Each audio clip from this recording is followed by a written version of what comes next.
Wonderful. Welcome, everyone. We're going to give it just a moment or two and let people start entering the room here. But what we would love to have you start doing is if you would type in the chat where you are tuning in from and potentially what do you do at your company? That would be helpful for us. And any questions that you have for the panelists, feel free to, you could drop them in the chat now so they can start thinking about them, or if you have a private question, please go ahead and send it to me in the Q&A. Yay. Blake's in New Jersey. Blake is one of FitPro's client success managers. Hi, Cecile from Pittsburgh, wellness coordinator. Awesome. Hi, Jackie. Tracy. Good to see you. Nice. You got East and West Coast. Yeah. Love it. Santiago. Haven't seen you in so long. Oh my goodness. Hi, Joe. Hi, Rob. Awesome. We're going to go one more minute to 12:02. Let a few more people keep coming in. We'll get started. And we're typing in the chat your name and where you're calling in from, or tuning in from. Listen, Nebraska, well-being and benefits, awesome. Hi, Stacy and Natalie. Very cool. All right, we're gonna go ahead and get started because we have so many questions today and an amazing panel. So I'm going to jump right in. Thank you all for joining us. I am Lindsay Johnson, the founder and CEO at FitPros. We are a workplace wellness service provider. Today's webinar features 4 brilliant women who are here to share their expertise on how to attract top talent and sustain employee engagement to help you win at wellness in 2022. So nearly 50 million Americans voluntarily left their jobs in 2021. Reminding employers that they must go the extra mile to retain talent by investing in their employees' well-being. We know that wellness programs, when done right, result in a 37% drop in absenteeism, 65% lower employee turnover. And if you're tuning in today, you're probably in the process of designing programs, or you've done wellness programs that haven't had great employee engagement. So we really hope that you get the most out of today's session and be able to sustain your wellness programs. So today we will discuss where to get started, inevitable challenges, and the strategies to sustain a well-being program that employees actually want to be part of. You are in for a treat with the expert panelists we have in store today. I'm going to share a very short bio, but you can read more about them in the chat throughout the session today. And my wonderful colleague, Haley, will be posting those in the chat. Any questions that you have, please go ahead, put them in the chat or send them to me in the Q&A throughout the session. So our panelists include Laura Putnam, who is the author of the award-winning wellness book and my favorite well-being wellness book. It's The Workplace Wellness That Works. Laura is the CEO and founder of Motion Infusion. She's on a mission to get people and organizations in motion by delivering keynote sessions, workshops, and licensed content around the world. Hello, Laura. Hello. Marissa Huber is a workplace strategist for the America Strategic Consulting Group, whose expertise helps clients create thoughtful solutions based on their specific and unique needs. Marissa is an artist and the founder of Carve Out Time for Art Community and the co-author of The Motherhood of Art, named one of the best-selling best new motherhood books in 2021. And we've got Vanessa Guzman, who has 20 years experience leading initiatives in value-based care programs with the goal of advancing efficiency and care delivery. She believes in health equity and social determinants of health are about caring for the whole person and addressing specific clinical profiles and needs. Also, Vanessa wrote a very great blog article that we're going to put in the chat. Vanessa, welcome. Vanessa Barrett Kimberly Barrett is a 25-year fitness and well-being professional. She has a Bachelor of Science in Health Education and a master's degree specializing in athletic administration. She serves as the lead well-being consultant for the Emeritus, a national insurance and financial provider. What an awesome lineup. Very excited. Throughout the chat, we're going to put blogs, we're going to put books, we're going to put all sorts of things in the chat to read more about these amazing people. And final note before we jump in, we really encourage you guys to chat amongst yourselves in the chat. This is a connection opportunity. So there's a lot of HR professionals here, would love to bounce ideas off each other, things you've done successfully, things you're having problems with, please put them in the chat. Any questions, like I mentioned, you can put them in the chat, but the speakers are pretty busy talking amongst each other. So if you wanted something directly at them, go ahead and put it in the Q&A for me to grab. So we're going to jump right in here. And I'm going to start with Laura. Laura, when a company invests in their employees' well-being, of course, they want it to succeed. Yet employee engagement rates continue to present a problem for many companies out there. We hear this a lot at FitPros. What are the overarching reasons that companies are just missing the mark? Well, the first thing I want to say is, as you were talking about earlier, the distinction between workplace wellness versus workplace wellness that actually works. And workplace wellness, or the idea of leveraging every workplace to promote better health and well-being, is a really good idea. And we can't lose sight of that. And just because we might be experiencing frustration with it doesn't mean that it doesn't work across the board. And we just have to figure out a better way to make it work. So one of the things that I see over and over again is this assumption that if you build it as in a workplace wellness program, they, as in the people that you're trying to reach, they will necessarily come. That is a giant assumption. And there's a whole bunch of reasons why people are not necessarily engaging with these programs. And, at the time that I wrote Workplace Wellness That Works, it was really meant to address that problem around why there is such a low uptake on these well-intended wellness programs. So one of the reasons is that too often there is a mismatch between the programs, the messaging of the programs, and what the larger culture dictates. So you may have a program around turning off your devices at night. And meanwhile, you have a manager who sends you late night emails, and you have a larger always on kind of culture that you're up against.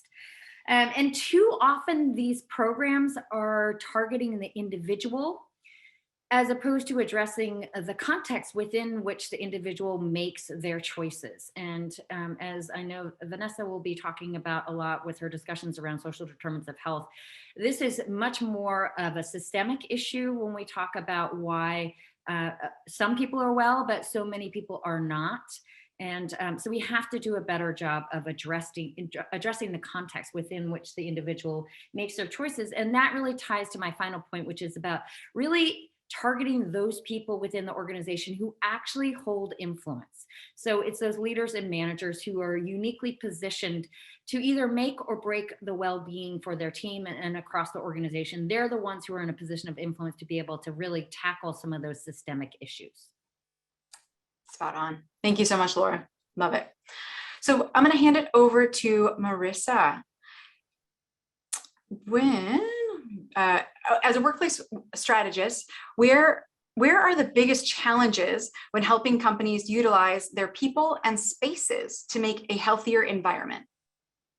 I think and I'd love to hear from Kimberly next too, because I know a lot of us on the call are aligned with how do we create these movements of wellness. I think we're all aligned, coming at it from different angles, that we want to see people thriving in the workplace, and also showing up in the workplace as themselves, hoping that you've created a safe space to do that. I think that it can seem like a privilege to be able to show up as yourself fully. At the big part, we have the culture. Is management supporting it? So I'm going to come at it from a workplace angle and let everybody else talk about their portions. But are we creating the spaces that people need? And then not just creating the space, to Laura's point, if you build it, they will come. If you create a gaming area and then your employees are penalized when they do use it, and we have comments such as, oh, must be nice to not have work done, or I didn't even have time to eat lunch. You're showing that you're not valuing that time and it's not allowed. So then we have vacant spaces. So I think we need to have the culture from the top saying we've created these spaces, and we also need to value what is the purpose of the office. And from a wellness angle, to me, connecting with employees, bonding, having these moments that matter, so that when your teams are together, they feel safe, they have camaraderie, and they trust each other, so that you're spreading valuable ideas, cross-pollination. But you need to show that it's okay to use the spaces.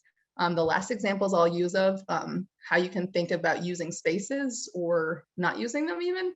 If you're in a conference room to have a meeting, that's great. But you could also say, at my old job, we were doing a step challenge. So it became normalized from the top down to say, let's go for a walking meeting. Let's go outside. Let's go sit on the rooftop top deck. Leaders showing their employees that they can use the spaces makes a huge impact. And then it empowers all levels of employees to feel that they can do that. So that's where I would focus on. That's great. Thank you. And I love people can do this virtually and in person. So thank you for that. Love that. Yeah, let's go back to Kimberly. The Great Resignation. We're so deep in it right now. How do wellness programs help companies hold on to talent? And the wellness programs that you're probably doing virtually and in person. Mm-hmm. Well, I just want to say, I think we're all in agreement that we put a well-being program in place because we want people to bring their best selves to work. We want to enable that. We want to empower that. To Marissa's point, whatever your culture dictates, how your leaders lead, how your managers manage, determine whether or not your employees feel like they have permission to do it. And even by a manager not ever participating or not ever allowing for well-being talk to be brought up, or if someone's very stressed out, them saying, well, you have to take care of yourself, but then not talking more about that. What does that mean? What does that mean to you? What can we do to help facilitate this? Do you know we have these resources? Let me tell you what I do. One of the things I think Laura said, talked about, being on 24/7 because we are working from home. So we hop on our computers, we meaning me too, right? We hop on our computers all the time, or we have it right at our fingertips, texting and making appointments and responding to emails. And Emeritus just put out, a call out to all managers, all leaders in the company to write in their signature, my working time may not be your working time. Please do not feel obliged to reply to this email. This is a really good example of leaders leading from a well-being perspective. So I think Marissa said, you can't really have this be a separate thing. It has to be integrated. This is one great way, but we as well-being leaders can point that out. Wow, leadership, what a great way that you are exemplifying social and career well-being. Thank you. That's a great example, because I have a child, and working outside of the 9 to 5 is what I need to do sometimes. And I love that, because I certainly don't want my team doing it if that doesn't work for them. But I love that you put that in your emails. That's fantastic. Thank you for that. Vanessa, please, let's dive a little bit deeper into health equity. I know you're really passionate about social determinants of health play and how they play into building a wellness program that employees just want to participate in and feel that they belong in. Do you mind diving deeper into that? Yeah, for sure. And I always joke around SDOH, because like if you were to have screened me 15 years ago, even more recently, I would check off most of those boxes, right? And it's something that as a person, you don't really self-identify with those factors, because they're your day-to-day way of living. It's the way that you carry yourself, is your upbringing, is your culture, is a bunch of those things that often are used now as factors. Right now, we've bucketed them as factors that contribute to how we are able to access healthcare, right? So when I think about health equity, DEI, SDOH and how we integrate it is really about understanding the person as a whole. So when health assessments are sent out, by the way, on an annual basis generally, right? So again, there's just gaps after gaps as I talk. It's more or even as relevant to collect information or ask for anecdotal information about the employees beyond just the health pieces of it, if that is the key driver that we're trying to move forward. Not every employee knows how to express their needs. So when we're talking about what benefits do we provide, and my suggestion is always, understand employees' needs. Well, not everyone knows what they need, right? So especially if you are subject to some of the factors that we're talking about, especially like SDOH. But we all crave and yearn for a sense of belonging and thriving in the workplace. No one gets a job to be like, oh, I'll be okay. I'll be just like average, right? We all want to perform well. We also want a sense of belonging. That's why identity becomes such a big deal when we're talking about health equity, is how that person self-identifies in a number of different dimensions, right? Outside of health, their culture, their background, their race. Those are some of the big ones, the ones that are a bit more obvious to the naked eye, but it's really their story, right? And they want to feel respected. They want to be supported by their employer, but that often comes in different flavors. And Marissa, you spoke about, for instance, the at a broader spectrum, this need for employers to really understand and hone in on what are the priorities for the employees, right? And you use it as like the space example.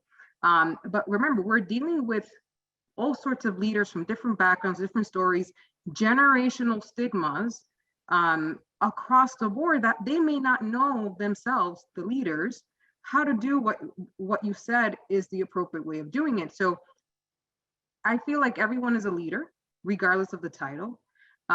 Everyone is positioned to be a leader if they're empowered. And I think when we're talking about health equity, a big focus of mine is really how do you empower the person as a whole so they're already performing at their highest self. Forget about the job, the description, but highest self as a person. And then that's the person they bring into the workforce. So when we're talking about making those connections between health and wellness, I think of it as well-being in general, because it goes well beyond just, life expectancy or nutrition and fitness. All those connect, but in order for a person to understand the priority that those pieces take within their lives and be able to encourage others within the workforce to do the same, they themselves have to really have a good understanding, self-purpose and self-awareness to be able to carry themselves as that leader that we're looking for. Couldn't agree with you more. Laura, do you mind going a little deeper too into obviously what Vanessa just said about when people feel empowered and they belong within a company, they're there because they want to be there. So can you dive deeper into how well-being initiatives not only work right now, that first well-being program, that first talk that they have, 60 people show up, and then it might start dying over the time. How can people keep that sustained? How can people keep that going? Yeah, I think if we're talking about kind of the whole person and we're talking about the intersection between our well-being efforts and our DEI efforts, it's really about creating the conditions in which people can actually come up as their full authentic selves, the conditions in which people can actually engage with their well-being. So I talk a lot about the idea of instead of thinking about just a program, how might we launch a movement so that well-being becomes a way of life and not just a standalone wellness program. And just as Kimberly was talking about, we can think about it from top down, really driven by leaders, which I call the trendsetters. We can think about it as bottom up, as those self-starters, the individual employees, often guided by wellness champions. And then we can think about it as middle out, which is really driven by those managers. And the culture that people experience when they are at work is largely the one that they experience within the context of their team. So every manager is really uniquely positioned to not only enhance well-being for their team, because that is the culture that their team members are largely experiencing, but they can also carve out a safe harbor for their team, one in which compassion is alive and well, one in which there is psychological safety, one in which diversity is not, there's not only representation, but one in which everyone feels like that they have a voice. So things like there's really attention paid to equal airtime. That is something that I characterize as a wellness privilege. Are you lucky enough when you go to work, you know that you are going to get equal airtime? Or are you in a position where you are often ignored or where you are often spoken over? So just recently, for example, when I was delivering a keynote on the topic of wellness privilege, and I was unpacking this very wellness privilege about, do I have the wellness privilege of not being ignored or not being interrupted? There was a man in the audience who literally interrupted me to disagree with my point, the irony being completely lost on him. So this is where I think we have to kind of take a next step, which is starting to look at the assumptions that we make when we dole out tips around wellness. So things like take mini breaks during the day, eat whole foods, follow your passion, be your full authentic self, get out into nature. Every single one of those well-intended tips are in fact making giant assumptions around people's capacity to actually be able to do those. And so this is why I think it is so important that if we want to get workplace wellness to actually work, if we want it to sustain, we have to think about taking more of an outside-in approach where we actually address the container. Yeah, I totally agree with that. Marissa, did you want to add on to that? I saw a hand raised. No, I think I was just clapping. I love it, Laura. Yeah, I love it. And waving off somebody from a conference room. Yeah. Perfect. I love it. I'd love to hand it over back to Vanessa here to go. How can organizations create these initiatives to further dive into their DEI commitment that provides that inclusive environment, supporting each individual and getting them involved? Yeah, no, and Laura, you touched on like the key thing here, readiness, right? So you can offer the world, and if someone or individuals or communities not ready to receive that download, it's not going to happen. So it's building capacity within individuals as you build concurrently the programs that are tailored to subpopulations, and I'll explain that what that means shortly, because it's not just, it doesn't stop there. But I usually use the I'm sure many of you are familiar with the love language book, right? And I usually translate that to pretty much any form of change management, right? So this is where more of my coaching background kicks into the engineering piece. So when we're talking about commitment at an organizational level, yes, we're talking about budgets and setting ROIs to determine what are the best investments based on what your data, let's say call it utilization, other clinical data, plus anecdotal coming from different team members, staff members, your workforce. So identifying the gaps, but then how do you build the commitment?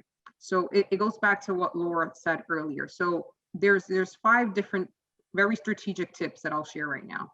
One is demonstrating that there's action taking place, right? A lot of folks are driven by visualization, but others are like the fact that something's happening encourages them to want to be part of the movement if that's their personality, if they're the driver generally.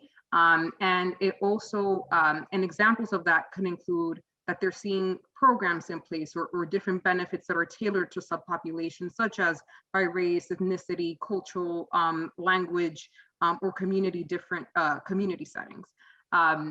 Maybe they're seeing more diversity at the table, right? I still sit in most board meetings and people generally look the same, right, in a board meeting. So those are the more like visual things that need to be changed. But in order for someone who looks different to sit at the table, they need to be empowered. It's not just FaceTime. And I work with organizations that unfortunately want to check off the box and say, well, we want to diversify the board meeting or the board committee. That's not the fix, actually. You're positioning that person to be in a very tricky situation if they're not empowered from a decision support, leadership support, competency support, leading to making effective decisions or sharing specific insights that are helpful to the organization. So that's number 1. Words and language matter. That's step number 2, right? I still see things like job descriptions and goals given within the workforce that don't necessarily align to this notion of well-being, right? It considers more, it's inclined towards using more of what traditionally we understand as he roles versus she roles. Not to mention, I'm pregnant now, so I'm noticing even more of those discrepancies, right? For women who are pregnant or expectant or in family planning, or for those who choose that that's not what they want, right? So all those things, as we talk about wellness, I'm envisioning a world where we're integrating into functional areas as a day-to-day versus wellness being the standalone department that's under benefits, right? So that's why I'm going to all these distinct topics, because I feel like it should be baked into the day-to-day versus standalone. The third piece is what Marissa was focusing on, the environmental and the physical space. It has to promote safety.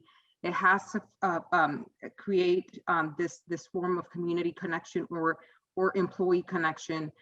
With COVID, obviously, and remote work being a thing, now we need to almost split it into two. What does that look like?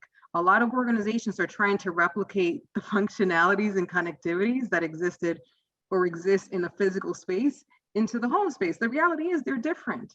And so there have to be set boundaries in how that looks like from a work from home perspective, which again is a challenge for most of us.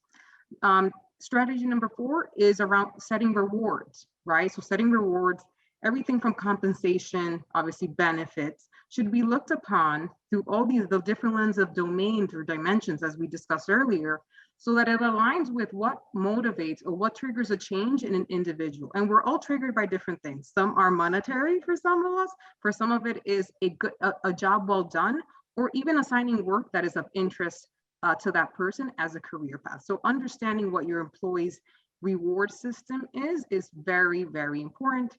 And then lastly, the quality of work, right? The quality of work, meaning how the employee spends their time in the office, at home, working on specific deliverables, and what is their connection? Are you assigning or enabling employees so that they're working at their highest capacity and their highest competency level? We often hear that phrase being used in healthcare, for instance, like, oh, to the top of their license, but are you using all employees to the top of their whatever their capacity is, not necessarily clinical? So all those different things, I think, are huge contributors that will empower individuals, but also sets that commitment from the organization. That's, Vanessa, you just led into like so perfectly into the next 2 questions I have for Kimberly and Marissa. Kimberly, I'm going to shoot it over to you. Can you give us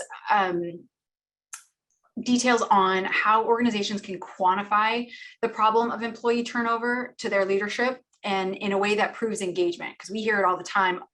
I have to prove ROI. I have to prove ROI. So how can they prove this engagement plan and why it's necessary for retention? So when I was looking at this, I was looking at it from a little bit different perspective. So I'll start and see if I can flip and answer that question really, really well. You know, I think companies historically have done a lot of, they get a lot of data, right?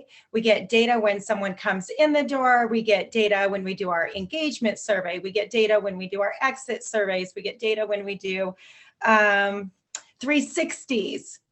But we get all this data and we have all this information. And in some cases, especially it seems right now with exit surveys, we don't get a lot of data back. What can we learn from it?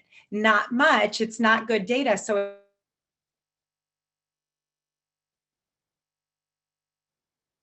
did she cut off for anybody else? Yes. Oh, Kimberly, you got, sorry, you're cut off on, I don't know what happened there. Shoot. All right, we're going to come back to that because that was a perfect point. Try to say something real quick and we'll see if it works. okay, can you hear me? Winning. Go for it. So where did it stop? It was a really good point where it stops. You sounded really smart. Oh, good. Like 2 sentences ago. Okay, so maybe it was something like our data needs to be good, right? It needs to be good, but it also should be married right? Right. So we need to be able to say, yes, we know that our retention isn't good, but where isn't it good? What is happening in these areas? What are employees looking for that according to our engagement survey we're not getting? And how do we bring this together? We can't look at these data points separately. And that means organizations have to maybe challenge themselves to start doing things differently, because the way we're doing them now may not be working. We got to learn from that, right? So we take all that information and we say, when we put it together, we're going to know who's leaving, why they're leaving, maybe flip it on them. What can we proactively do to keep them? Is it a perception of what used to be that no longer is? Is it education and training that maybe we need to give managers who are ill-equipped? How many times have we promoted someone to management because they're very, very good at their job, yet they have no people skills? What's their actual job? It's actually the people skills. It's helping someone to thrive in their job.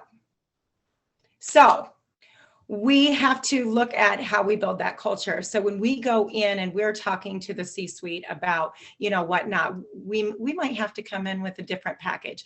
And I'm going to challenge you that we need to start coming in with a different package. 100%. Marissa, I think you can take things from that and dive a little bit deeper into ERG groups. So how do we utilize internal resources? So the data, as Kimberly mentioned, we have a ton of data. How do we use that more appropriately? How do we utilize our ERG groups and in a way that they feel included and part of the decision-making process, and not that it feels like more work? So how emotional labor. Yeah. Well, Kimberly, I loved your answers, even the part where I couldn't hear you, but it was, so I come from, interior design background, occupancy planning, utilization, and a lot of people skills. Like I have a change management certification. I'm looking into doing coaching because I think coaching will be really helpful in how to me, the workplace is how do we make people feel welcome and part of that organization and connected to the culture, whether you're at home, whether you're a remote employee, whether you're in the office full time. Like you should feel part of that and connected. Like I've never met any of you, but I'm feeling connected to you, to people on, Connecticut, on the chat here. I think that things need to shift and change. So that's where all my worlds combine to answer this question. The one thing is, how do we do better with data? So from like a workplace perspective, I work for Cushman & Wakefield's in the consulting team. And so what we do is it's called like experience per square foot. It's a diagnostic survey where we talk about space, but it really digs into the why, what matters. And we look at culture, we look at bonding, we look at the regular space, like, oh, it's too hot, I don't like to use this room. So we can look at the diagnostics and also slice and dice it by department. We can look at tenure. So if you generationally by gender, so that's really an interesting way to take data and understand proactively what's going on in your workplace and with the culture of how it works. And you can say, okay, we want to make sure we keep these people who have been here for 5 to 10 years, for example. I noticed that they really care about having flexibility and being able to work remotely when that happens, right? So then I need to build that into my workplace strategy along with HR and leadership and technology, right? You have to, in wellness, you bring in all those factors. But then we can also look at how do we make all of these areas inclusive? So I use my virtual team in like my consulting group as guinea pigs, basically. I make them meet twice a month, whoever wants to join, and I'll experiment. We'll say, let's do an icebreaker activity. And I'll have them rate it. Like, was this cringe, to use like my younger son's vocab? Or we'll say like, was this bonding? Did you feel empowered? And we'll try different things. We might do breakout groups. And it's been really interesting because we want to get ahead on how do we build a culture? How do we bring together management and whatnot in a distributed workforce? Because that, I think, is going to be key. So anyway, going back to the ERGs though. So I will share that from my background. My mom's from the Philippines. My dad was from New Jersey. Shout out to New Jersey on the chat. And I kind of look other, which I love, because that means I feel like I fit in everywhere and nowhere at once. But I really get to experience things differently. Now, in terms of ERGs, does that mean I'm asked to be in an ERG committee? A lot of times. And I will say, if I want to be there and I'm being valued for the work that I'm doing and it's supported from leadership, like that's important. So I put a couple notes. I think for ERGs, companies and leadership must show up for their employees, and they need to be invested in it. They need to invest the time, the energy, and money. I think they should put money in it as well, whether that's bringing in speakers or paying your ERG leaders. Like maybe they should be compensated, because there's a lot of discussion on, is that unfair additional labor? So those are things that I'm glad are being discussed more often, because I think that helps. We want to make sure that the burden of leading these groups is not on the people who are, underrepresented. And then I wanted to also say that the time of the people spent attending these programs, like that needs to be valued, that needs to be seen as work. If you are expecting people to do these roles, especially not paid, then management should be looking at how do we redistribute how do we make sure that you are not overloaded with that in addition to your work, so that it's fair and sustainable, right? So you can keep doing that, so people can keep attending, to Laura's point as well. And the last thing I'll say was, years ago, probably 6 or 7 years ago, I was the head of an employee engagement group. It was great, and we would do different events and such. But you did start to notice that at the time, a lot of women were asked to do it. And especially if there was any type of party planning component, I noticed, and I would be the first one to talk, like I can be kind of a tomboy and talk to the guys as much as the girls or whatnot. And I'd say, why are the guys not helping with this party planning? This is not female work or whatnot. And just having those discussions. And I think that's important to make sure, like, are we only asking the same people to do things, or are we trying to be fair? And are we letting people feel like they can say no if they don't want to? Not everybody is going to want to be a leader or on the ERG committee. So don't make assumptions, but make sure you ask and listen. So That's that great. helps. Yeah, that's perfect. I love that you rate your internal meetings. I'm going to start doing that for sure. We just started doing Tuesday trivia and to kick off our meetings. And yesterday, the people with the most competitive spirit just definitely came out, and it's like things like that are really great to learn more about your employees. Well, you know what it did? I find that it can, especially on internet type things, it can feel awkward for some people. So you're very shy. So if I give them an excuse to be there and give them a heads up about communication, hey, we would love to see people on camera for this meeting. It's optional this meeting, but then they know, oh, I'm doing research for workplace strategy. Then they feel comfortable. That's cool. I like that. And you also talked about how your ERG groups and I think a lot of people do want to have a voice in the decisions that are being made throughout the company. And I'll use Laura's words, the change makers. So a lot of people want to be change makers within an organization to know that they can get deeper involved and feel that they belong. And so, Laura, can you talk about how organizations can create a better workplace culture and make that feel more across as a community, across the teams, and then how does that community and culture relate to improving employee engagement? I'm going to start with opening with a story. I've always been so inspired by Yvon Chouinard's "Let My People Go Surfing." Patagonia has just been so far ahead on really redefining what well-being at work can actually look like. And so when I was writing my book, I was really intrigued with the connection between culture and wellness, workplace wellness. And so I called up the company and I asked to speak to the wellness person, and the person who picked up started laughing. And he said, we don't have a wellness person. And in fact, we don't have a wellness program, but I guess you can talk to our teams guy. And so the whole idea is like, this is really where we're really wanting to go, where I mean, I think this is a theme that's come up over and over again, that well-being is so much a way of just doing business. This is how we show up.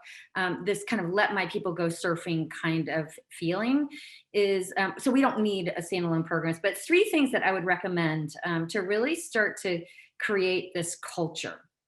One is to get real. And that is to take an honest look at what's actually happening, and asking some big questions, looking both at the broader data as well as the internal data. So for example, sharing with leaders, hey, rates of depression have tripled since the onset of the pandemic. And meanwhile, another study came out showing that over half of employees are afraid to talk about their mental health with their boss. Is that happening here? And that's a really bad combination. Or even better yet, sharing some of their internal data and then asking them why. So in the case of Blue Cross Blue Shield of North Dakota, who I worked with all of their managers and leaders over a 15-month period. One of the things that that we uncovered was that managers and leaders were reporting higher levels of well-being across every single domain than all the employees were. And so sharing that data with them and then asking why. The second piece around activate is we need to activate the trendsetters, the leaders who are in a position to be able to create organizational change and policies. We need to activate what I characterize as the permission givers, echoing what Kimberly was talking about, that is the managers. So while senior leaders set the tone, allocate resources, it's managers who really give permission to their team. We need to empower the activators, who are the people who are on this call, those people who are really trying to bring in wellness to their organization. And then we need to include the self-starters, kind of the anybody and everybody. And then my final piece is around going stealth, which is, don't call it wellness, call it anything but wellness. The minute you call it wellness, people don't want to engage. And bake it into those initiatives that are already receiving resources and are receiving the time needed to do something that matters. So, Laura, I'm going to just pound you with one more question. How do they find them? How do companies find those trendsetters, the self-starters, those activators? Are they doing certain things? Are they raising their hand? Are they making comments within the company? Like how would an HR manager find those people to help just start encouraging change? Well, it's kind of obvious. I mean, if you are a CEO, you're a trendsetter. Are you a positive trendsetter or are you a negative trendsetter? If you're a manager, you're a permission giver. Which part of the spectrum are you on? Are you on the left-hand side, the gatekeeper side, or are you on the right-hand side of being a multiplier? So, and you know, if you're a wellness champion, then you're in that role of being an activator, or if you're in HR, you're in that role of being an activator. And everybody has a capacity to be a self-starter. But you know, a big conversation that I'm always having with leaders and managers, and particularly with managers, is I call it, I want to see my boss in spandex phenomenon, or maybe not. But the idea is that people are really looking to, particularly their direct supervisor, to give them permission. And so the question for every manager to be considering is, am I stepping up to the role that I am already in? I am uniquely positioned to either make or break the well-being of my team. Am I going to embrace this and put on my cape and become that positive multiplier of well-being for my team? Or am I going to continue to stick my head in the sand and pretend like this wellness stuff doesn't matter? So I asked the question. Thank you. Kimberly, how often there's a disconnect between what leadership thinks employees want, or the HR manager is like, oh, I heard that people want yoga classes or they want this and that, versus what employees actually want. So at FitPros, we encourage them to send out a survey. And sometimes you hear employers say, oh, we send out too many surveys, we don't want to do that again. But you got to know what they want. So do you have any tactics or tools you can share about how to gain that knowledge from employees? And then how does management really bridge the gap and design these programs that are relevant? Okay, so on this one, I wanted to take like half of what Laura said and just say, let's just push repeat, because this was a good one, right? But I think we ask the question, what do you want? And what we forget to ask is, how do you want it? Do you want it to be part of your work day? Is that important to you? Do you want it to be something that you can do on your own? How do you want this delivered? Do you want to get, knowledge about it? You don't want to have to search for it. You want to know right up and have someone activating this. And your activators are going to be your well-being champions, right, for your organization. But those permission people are your managers. So they influence whether or not anything is done. So that management is really key. The most recent research that I have seen was that 70% of employee engagement is directly related to their manager. So when you talk about influencing decisions, influencing well-being, influencing programs, that theory of build it and they will come absolutely is not reality, right? What is reality is my influencer doing it too?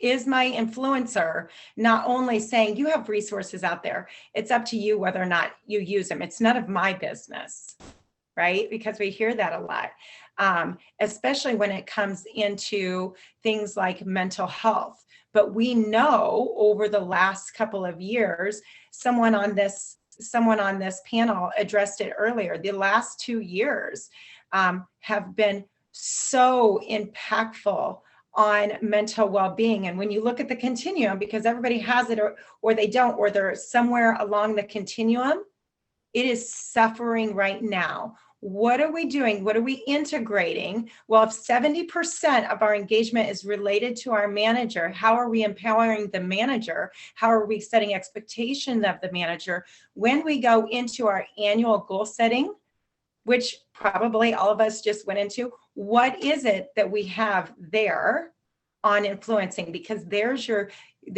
gap that you're trying to bridge or not. Yeah. It's interesting. I had a company come to me last week. They were planning a health fair on site on the weekend. And to your point, I was like, wow, that's interesting. But they actually sent a survey out. I'm not kidding. They actually sent a survey out to their employees, and they said, we want to do it on the weekend, but invite our families. And can you do it at the zoo? Like, how cool is that? And so the company, we're planning it all, but we're going to do it at the zoo because that's what their employees wanted. So, interesting. We wouldn't think. I think we were all like, no, why would you do that? But that's what their employees wanted. So, yeah, interesting things there. We can't always guess. So, Marissa, can you tell us how management can engage specific subsets within their workforce? You talked about ERG groups, but maybe like on parenting. You're an expert in motherhood and in your book, and I can't wait to read it. Can you dive a little bit deeper in like how do parents make time for wellness?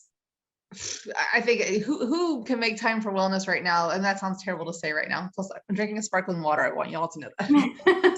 But I think just asking, not assuming, and listening. Like, I would say that leaders can make sure there's some two-way conversation, make sure that there's space to do that.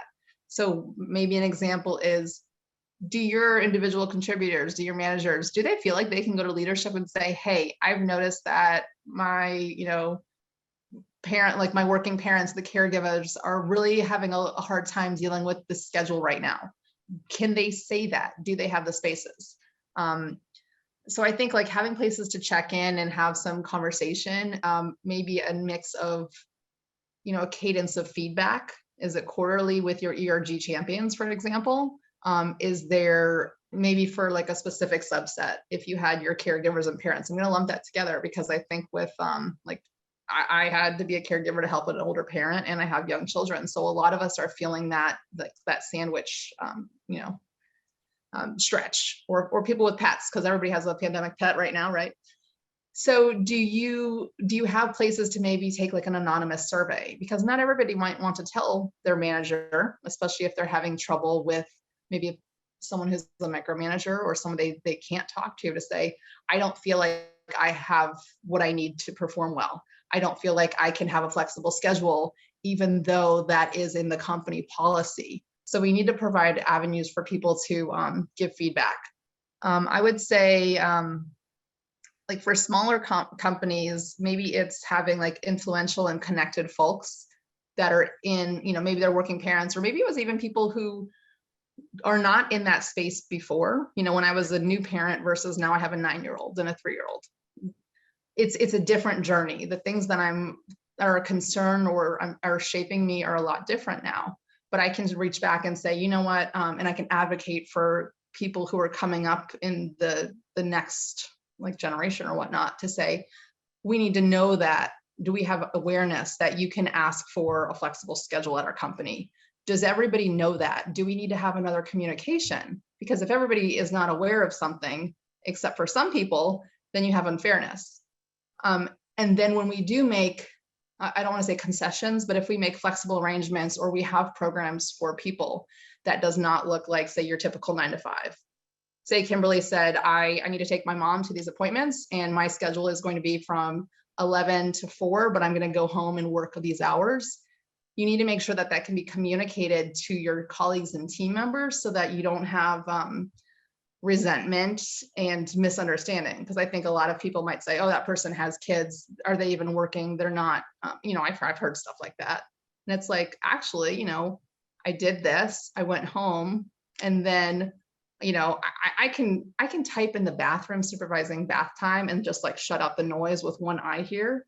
I mean, it's amazing what people can do. And I think the pandemic has shifted where we can do work and what we're doing. It's not like I'm not a factory worker. I perform specific tasks and I hit my deliverables. Where I do those is going to shift. So I think it's just having open communication and listening, making sure it's aligning with what your employees need and what your management wants too, because we can't just say, okay, everybody do whatever you want, but communicate and check in. Keep checking in to make sure things are going well. I think people forget that. Yeah. Yeah, for sure. Vanessa, back to you. And I'm actually going to ask this last structured question here for Vanessa, but then I kind of want to do like a quick open. We have about 8 more minutes left. So I'd love to kind of bounce around to each of you, just to open, last final talk points that you'd like to get across. So this last question though, Vanessa, how do organizations identify gaps and disparities in their wellness offerings, and that they're in making sure employees are still engaged? So identify those gaps and making everybody feel that they belong and engaged. Yeah, for sure. I mean, there's always the quantitative data that employers have, right? Through vendors and monitor things like PCP visits and mental health and prenatal care and all that fun stuff, utilization. But that only captures some percent of like predicted needs, right, about the population. One thing that there was a theme with what Kimberly and Laura and Marissa said, which is it's leveraging every possible touch point, right, to obtain additional information. Essentially, that's what was said, to really understand what are the needs. And that requires one-on-one engagement, right? That's not data that's going to come out of a report. We also talked about like how managers or leaders have a huge role in as an influencer, but I'm really also a true believer that if you empower people in general, regardless of their title, they'll be in a position of asking, demanding, advocating for things that they need, regardless of the situation with the manager or the leader, right? So I really feel it's about empowering all of us, because we're influencing someone. We're at all times we're influencing someone and we're being influenced, right? So it is cascading, and I think it's empowering everyone from applying the data perspective, right? To answer your question. So leveraging every touch point, not taking performance reviews as the thing of where you collect information about employee or share feedback about the employee, because many of us do that. But use every touch point, every meeting. Get a sense that when you jump into a meeting, it's not always about work, it's about reading the cues. Is someone not acting as themselves?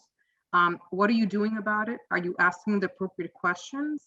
That still sets a barrier. So it's also enabling leaders to identify cues that are not self-reported, because not everyone is in a position, as Marissa nicely said, of expressing it in a way that they're being listened to and act upon. And not everyone is in a position of sharing or giving feedback. Just the term feedback, whenever there's a survey that says feedback, that is the first email that gets deleted, because who wants to share feedback? It sounds so official. Most cues are captured through a regular conversation like the one we're having, right? Like it's not captured through structure. So that would be some of the tidbits in terms of how to identify some of the gaps. Of course, when you're talking about gaps, you need to identify what is your target, right? Because that's how, where do you want to go? And I really, as a wrap up here, right, we all spoke about the different dimensions of wellness, whether that's physical health or nutrition or physical space. We didn't touch upon too much on finance, but that's a huge thing too, right? Compensation, basically whatever the drivers are of employee performance, productivity, and wellness, that should all be integrated. And I completely agree with Laura. It should not be called wellness. It should be maybe a strategic well-being or wellness plan, but it should be baked into functional areas across as we use data. Because I think there's a lot of data, but not enough use cases. And I think the one-on-one engagement is going to be key to make the best use of that information. Yep, one-on-one for sure. Also, as a wellness provider, we can attain data from your brokers and your carriers to help you design those well-being plans too. So that's something to always ask all of your providers and your vendors. They probably also have a partnership and know your brokers and carriers. So definitely pull in data from those areas too. So in 30 seconds-ish, I'm going to go around my screen and ask you if you could give one takeaway, one wrap-up point from today's session. And then I would really love if everybody on the line still would put in the chat what you've taken away today, because that'll really help us in our recap and really help let us know that you've pulled something out of this. So I'm going to start with Kimberly. Would you mind in 30 seconds telling us what you gained or a recap? You're on mute though.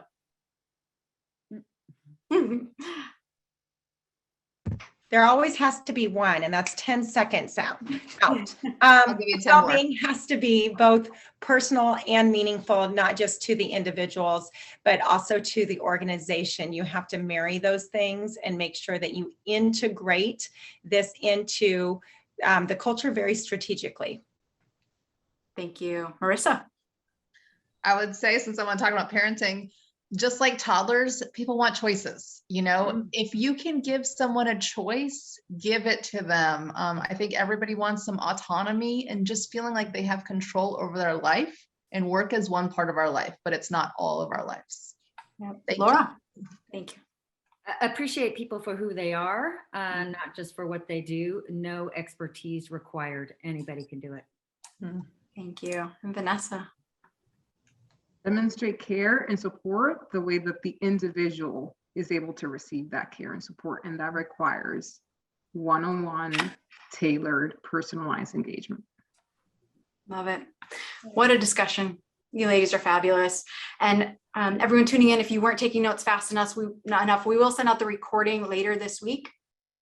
So this was such a great reminder that wellness programs don't work if they're not embedded in your company's culture. The C-suite and managers must be cheerleaders and encourage attendance. A program must be long-term, sustainable, and a movement. It has to be inclusive, equitable, offering something for everybody. And to quote Miss Laura Putnam's, workplace wellness done well can work. The question is, what are the key ingredients in that done well part? Hopefully you learned all of these today. And today's session is a testament on how powerful women are. And it's a great segue into Women's History Month. FitPros is offering a special Women's History Month talks. So if you'd like to bring a speaker into your workplace, let us know. The discount is $200 off your webinar if you mention this webinar before March 15th. So huge thank you to our panelists, Kim, Vanessa, Marissa, Laura. Really appreciate you all. Also, if we can all give big snaps or claps to Haley Ochoa, our FitPros marketing coordinator, for herding all of us together and organizing such a great session. Really great job, Haley. Thank you very much. Awesome work, everyone. And again, if we're going to stay on, or I'm going to stay on for a few minutes. So if anybody wants to leave some comments in the chat, let us know, and email hello@fitpros.com with any other questions. If you have any questions for the speakers today, we can send that right over to them. Awesome. Thank you. This was so much fun. Thank you. Thank you, guys. Thank Really you. appreciate you. Have an awesome day. We'll be in touch with you guys. Really Very appreciate you. good. All Yeah. right. Good luck, everybody. Bye, everyone. Girls. Bye. Thank you. Thank you.